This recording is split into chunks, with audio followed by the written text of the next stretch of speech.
Hey everyone, Gill Gross here. Post-match, Carlos Alcaraz versus Daniil Medvedev in the Wimbledon 2023 semifinal. If you're not here for spoilers, click off the video in 3, 2, 1.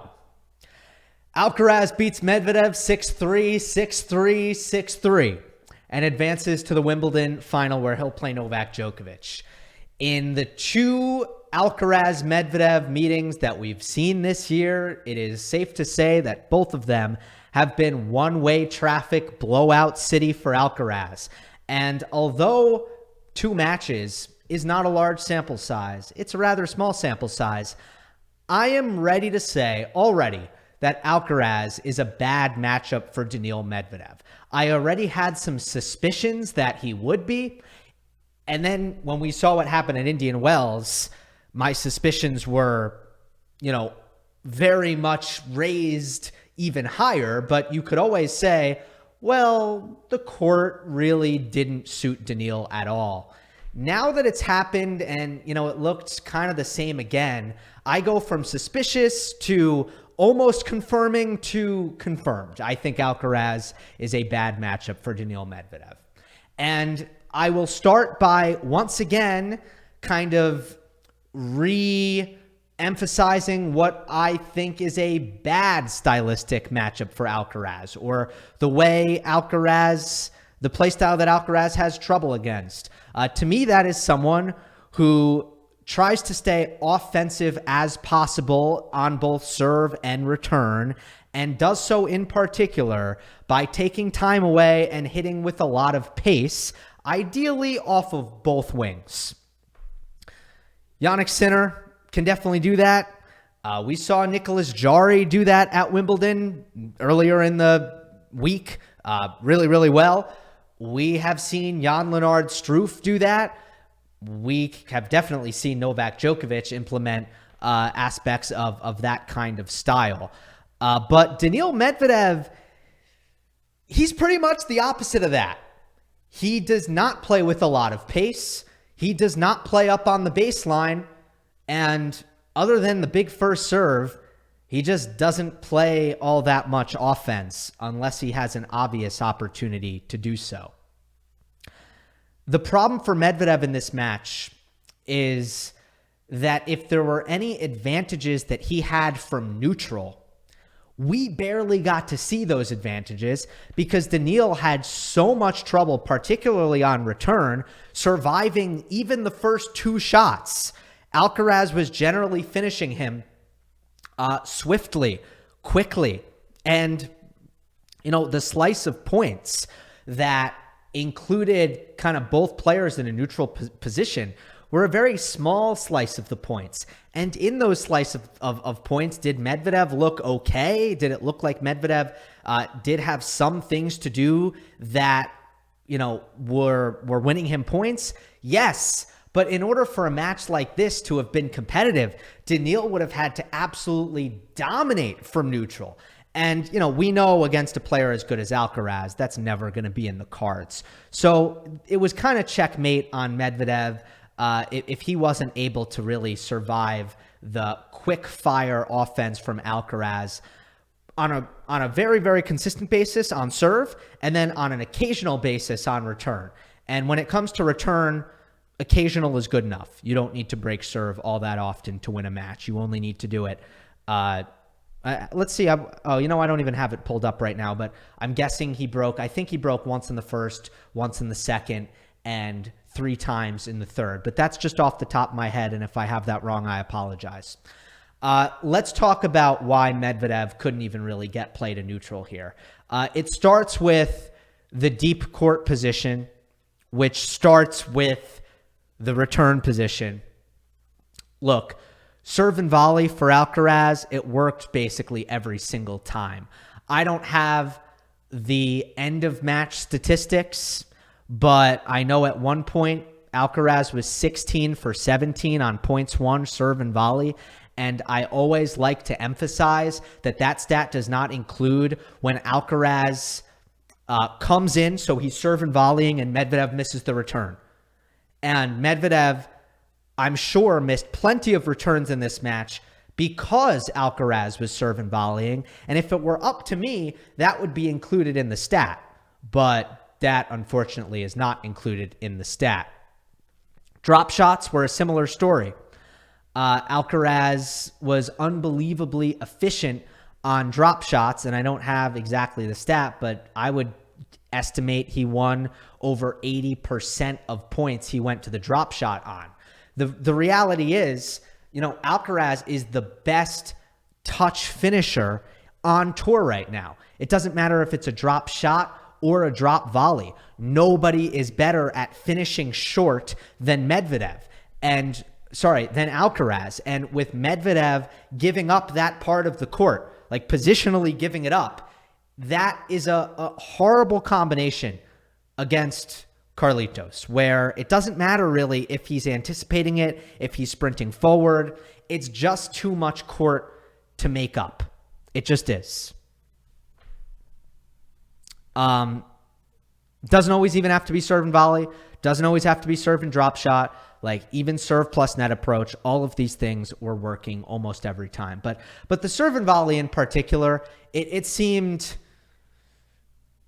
like an automatic point. Like, what can I say? It seemed like an automatic point for Alcaraz, which is saying something. Let's have the conversation then about Medvedev's return position, which, as I talked about in the preview, Daniil coming off of the match at Indian Wells was at least publicly not keen on changing, although Medvedev is a trickster, and if he did a 180 and it turned out that everything he said in Miami was just lies, I wouldn't have been shocked. That said, I was expecting him to not adjust the return position, and for the most part, he didn't. I will say right now that the only match that I have ever seen him come out of the gates, like literally start the match and not play his normal deep return position, was against Kyrgios at the US Open. Now, I was working during that match on other courts. I wasn't able to observe it all that carefully, but that is the only match that I know that he did it on. Obviously, he lost the match, but I don't know if the return was as much of a culprit. But I do believe that he had trouble making returns against Nick in that match. And I've seen him experiment with the closer return position in the past, and he has had trouble making returns. And guess what happened in this match against Alcaraz? In the first set, with Alcaraz serving for it at 5-3, Daniil moved up, and he missed all 4 returns. He missed every single return. He moved up again at another point, and again, it was just not successful because he just wasn't returning well.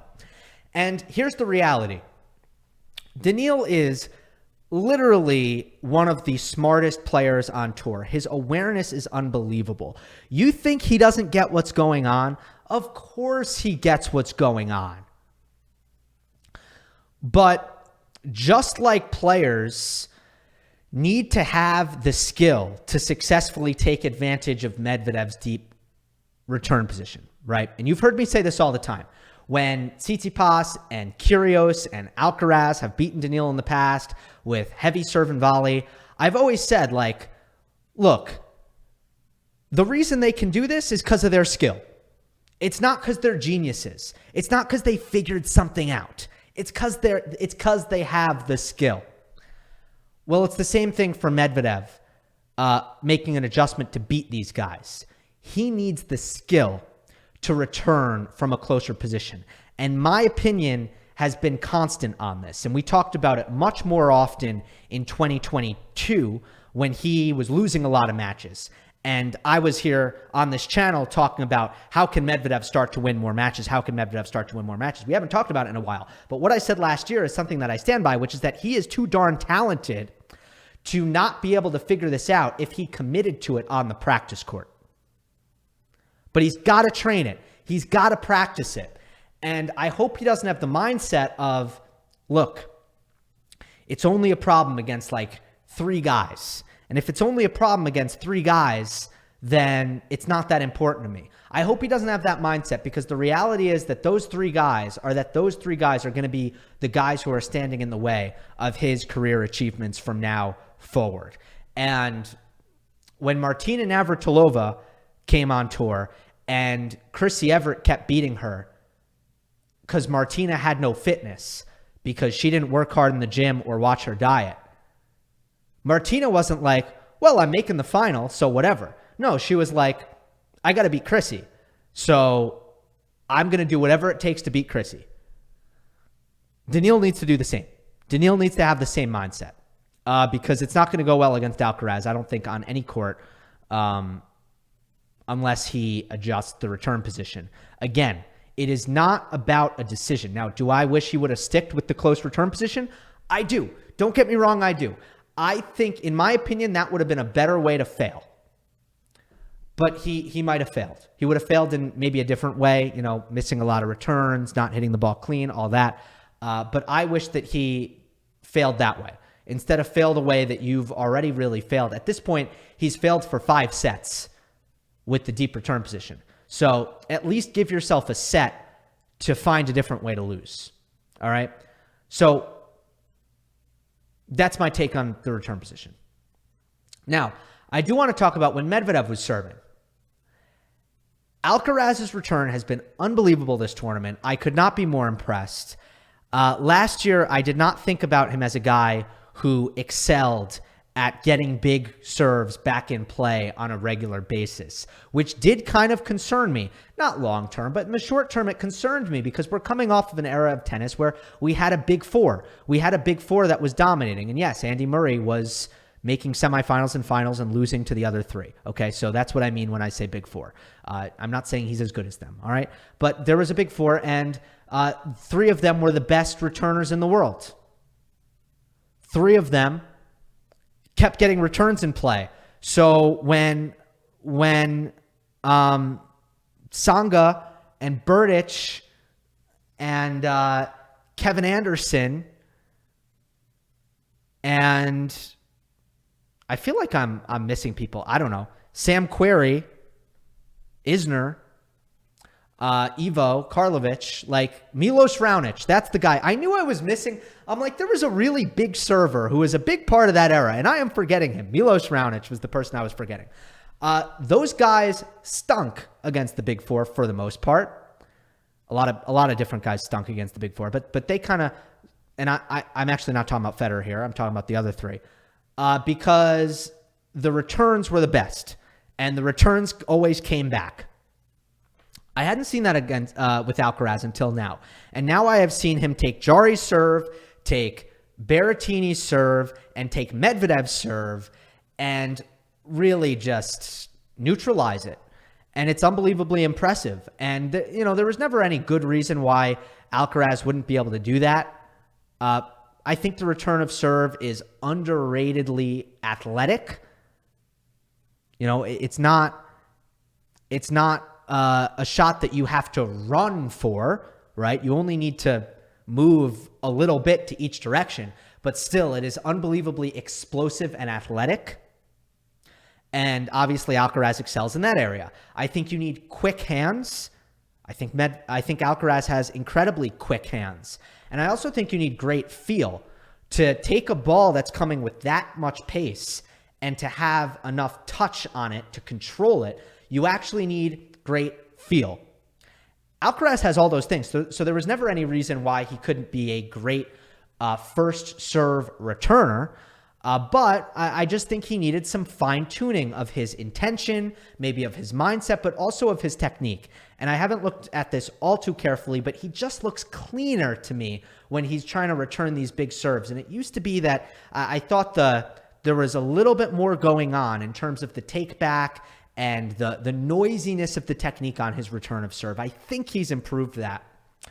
And obviously his speed makes returns in play so valuable. The reality is that if he just makes more, his court coverage puts so much pressure on that +1, and he's going to get a lot of reward for it.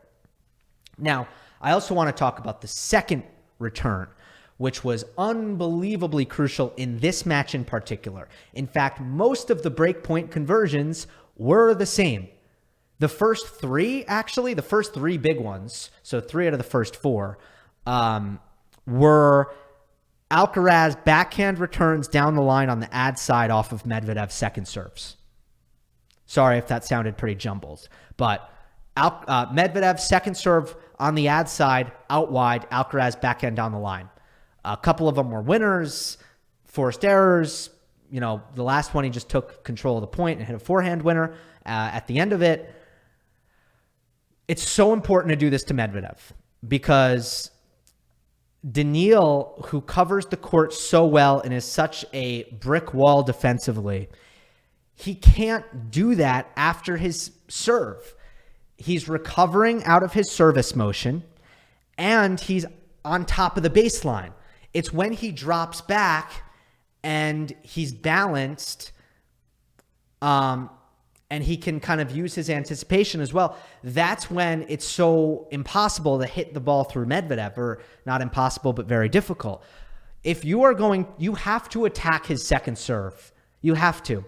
Because that is when his defense is at its most vulnerable. He's not in position. And Alcaraz, time and time again in this match, did that beautifully well. He just attacked the second return. And Medvedev just,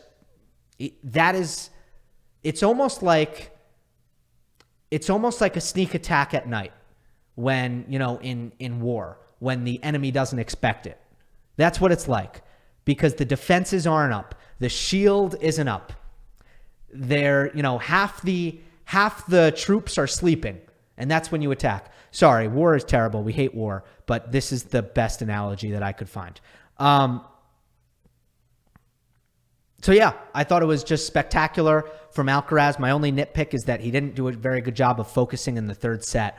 But it was so easy for him to lock back in that when he was just like, all right, enough of this. I've been broken twice now. I'm not playing well. Like, let me just lock back in, snap back into it. Then he just went back to winning. And that was that. So Alcaraz, Djokovic, both looking awesome heading into the final. And of course, I'll have a preview coming up soon, late tonight Pacific time. Hope you enjoyed. Don't forget to subscribe. I'll see you next time.